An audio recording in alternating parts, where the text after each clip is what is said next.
The transmission was sent in desperation. Elder of the species stood before the ancient communication array, her four arms trembling as she spoke the words that would change everything. Her people were dying. The Dominion fleet had burned through their outer colonies like fire through dry grass. Now they were coming for the. They were small. They were peaceful. They had no weapons. They had no warships. They had only their knowledge of medicine and their beautiful floating cities that had taken 10,000 years to build. And now, in 3 days, those cities would become ash. I had tried every species in the Galactic Council. They said they were too far away. The claimed neutrality. The crystalline collective simply did not respond. One by one, every door closed in her face. There was only one option left: the humans. Every species in the galaxy knew about humans. They were newcomers, having joined galactic society only 80 years ago. They were strange creatures. They laughed at danger. They ran toward explosions instead of away from them. They formed emotional bonds with everything, from their young to their machines to their pets. Other species found them confusing and slightly terrifying. But they had never refused to help anyone. That was the rumor, at least. I composed her message carefully. She explained the situation. She described the Dominion fleet, its size, its weapons. She asked only for shelter. Perhaps the humans could take in some refugees. Perhaps they could save a few thousand children before the end came. She sent the message and waited. She expected silence. She expected rejection. She expected nothing. What she received, 3 hours later, made her drop to her knees. The human response was not a simple text message. It was a video transmission from someone called Admiral of the United Earth Defense Force. The woman had gray hair, hard eyes, and a voice like iron. "We received your distress call," Admiral said. "Shelter is granted, but we're not just going to watch your people die while we make room for refugees. We're coming to you. Hold on. Help is on the way." I did not understand. How could the humans help? The Dominion fleet had 200 warships, their soldiers numbered in the millions. They had no defenses, no military, nothing. The answer came 18 hours later. The sky above the capital city turned dark, not with clouds but with ships. Citizens looked upward, many crying out in fear, thinking the Dominion had arrived early. But these ships were different. They were gray and angular, covered in weapons that gleamed under the sun. On their hulls was painted a simple symbol, a blue circle with green and brown patterns. Earth. 47 human warships dropped out of faster-than-light travel directly above the planet. Leading them was a massive vessel, nearly 3 kilometers long, bristling with guns and missile tubes. The humans called it the UES Retribution. But the warships were not alone. Behind them came transport vessels, dozens of them. They began landing immediately, without waiting for permission, without asking for directions. Ramps lowered and humans poured out by the thousands. A rush to the landing zone, pushing through crowds of confused who had never seen an alien in person. When she arrived, she found chaos. Beautiful, organized chaos. A human male in a white coat approached her. He was tall, with brown skin and kind eyes. He introduced himself as Doctor. "We brought medical teams," he said. "Trauma surgeons, emergency physicians, pediatric specialists. We have mobile hospitals setting up across your major cities.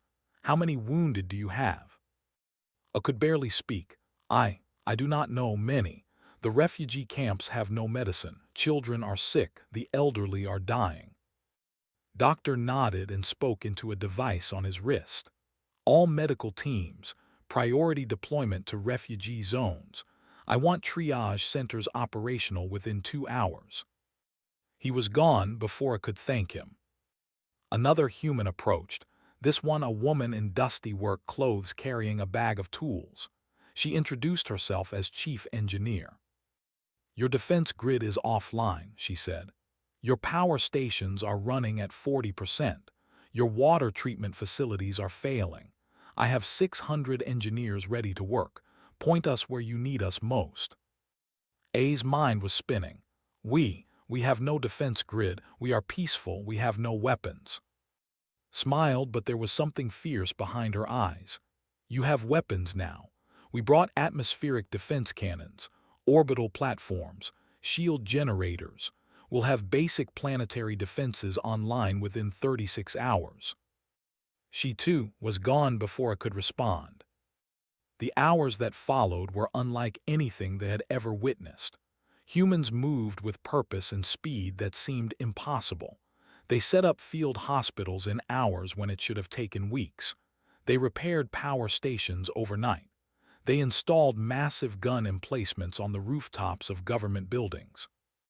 And they asked for nothing in return. I found herself walking through a refugee camp that had been transformed. Yesterday, it was a place of suffering. Sick children lay on the ground. The elderly waited to die. Food was scarce and water was dirty. Now, human doctors moved between clean tents, administering medicine and performing surgeries. Human soldiers handed out food packages while laughing with children. Human engineers worked to install water purification systems while teaching local workers how to maintain them. She approached one of the soldiers, a young man with red hair and freckles across his face. He was sitting on the ground, letting 3 children climb over him while he made strange faces that made them laugh.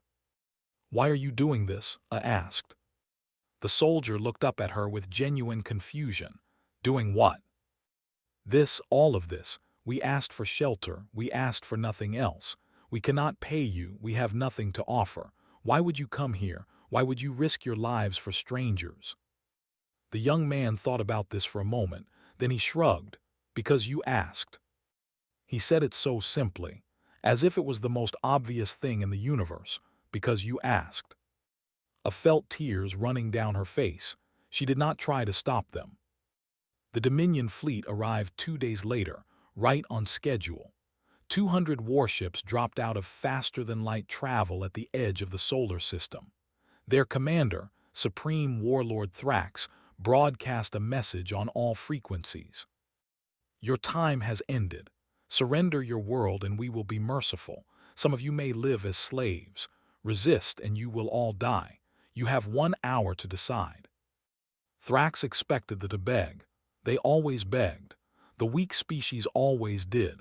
He expected crying and pleading and desperate offers of tribute. Instead, a different voice responded. "This is Admiral of the United Earth Defense Force. They are under human protection. Any hostile action against this world will be considered an act of war against humanity. You have 30 seconds to reverse course." Thrax laughed. He had heard of humans, small, fragile creatures with no claws, no armor, no natural weapons. They had barely left there. What could they possibly do against the mighty Dominion? "Humans, you are far from home. Leave now and we will forget this insult." Admiral's response was calm. 20 seconds. Thrax gave the order to attack. His 200 warships began their approach. Their weapons powered up, missiles loaded. The Dominion had conquered 100 worlds. This would be no different. The first salvo from the human fleet changed everything. The Retribution fired first. A wave of missiles, hundreds of them, streaked across the void. They moved faster than anything Thrax had ever seen. His point defense systems tried to intercept them, but they were too fast, too many.